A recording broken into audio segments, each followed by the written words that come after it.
Hi there guys, and welcome to the Watch channel. First of all, thank you so much for taking the time to watch this video.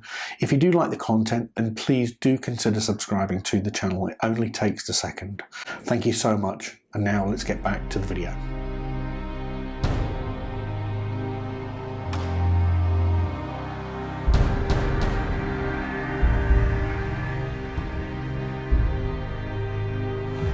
Okay guys, so today we are going to be taking a look at this watch, which is the Seiko SSB401. It's a Mecha-Quartz watch from Seiko's lower end range, and you know, on the face of it, Seiko's lower end range isn't particularly exciting, but one thing I have thought about recently is the mid to higher end range of Seiko's have really increased in price. The Seiko lower end range, of which this SSB series is from, I think presents a really good value proposition for people on the budget end of the scale. You know, previously what used to cost $600 from Seiko is now $1,000, and what used to be $750 is now $1,500 dollars or more. So I'm really keen to see what this watch really translates to in terms of value for money, and just have a look a bit at the dial work and the quality. Anyway guys, let's turn the camera around and take a look at this watch in greater detail. Okay guys, so if we take a look at this watch, the SSB401, as I mentioned, this is from Seiko's lower end range and is a Mecha-Quartz chronograph. The watch itself has a nice white dial and is quite complex when you actually take a deep look at it, and I'm going to put some macro video up for you now so that you can take a good look at this. But I think for the price point, you know, the work on this dial is really quite interesting. Certainly if I saw this on somebody's wrist, I'd be really interested to take a good look at it in closer detail. You can see there that outer dial has sort of like a almost like a Star Wars sort of grids on them, like an imperial officer's watch or something.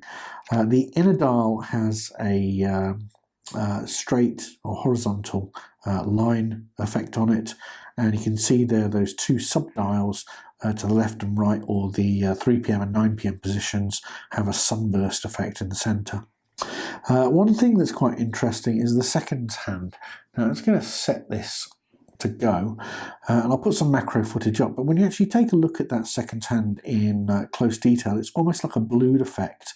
I'm only just starting to see that blued effect now, and I don't think I managed to catch it on the macro shots, but I'd be quite interested to hear your thoughts on what you think to that particular seconds hand. You see there the applied markers on the hours do have LumiBright on them, and the minute and hour hand also have LumiBright attached to them. You do have that nice applied metal Seiko logo, and again, might not be showing on this particular video, but certainly on the macro shots you can see it does glint in the light, and it's quite pleasing. You do have that date window there at the 4:30 position as well. If we talk about the dial, I think I would give this a solid rating of 9 out of 10, if only for the fact that it has so many different facets to it. It just makes it a very, very interesting dial to look at. If we start to take a look at the casework on this, yes, again, it is all machined and is sort of brushed on the sides, except for polishing on this top part of the bezel. You will notice that case, well, it reminds me a lot of a Tissot PRX, if I'm going to be honest with you. It certainly has a 70s retro feel, and this elongated or slightly different chronograph button up at the top here, it adds to that sort of retro feel. I will put the dimensions up for the case now so that you can see them. But again, you know, it wears very, very nicely, and video will show you in a moment just what it looks like on the wrist. The crown does have guards. It is not a screw-in though, it does just push in, and water resistance on this case is 100 meters as a result. For the case, based on the retro styling, I would like to give this an 8 out of 10. So we move on to this strap, and it is a NATO style finish, multicoloured, so grey, white and then black in the centre. Very nice finishing. It has good stitching. It's quite thick and has that nice buckle with a matte sort of finish, so that follows through with the case style, which is quite nice. But like I say, you know, the beauty of NATO straps is the fact that you can swap them out. And one thing that I failed to mention with the case is, as you can see, that it does have drilled lugs. So it'd be a cinch to swap this out, and you can dress it up as you want. You could put on a white strap. And well, you know what? That's the beauty of NATO straps, is you can just change this watch's look in an instant. So quite versatile.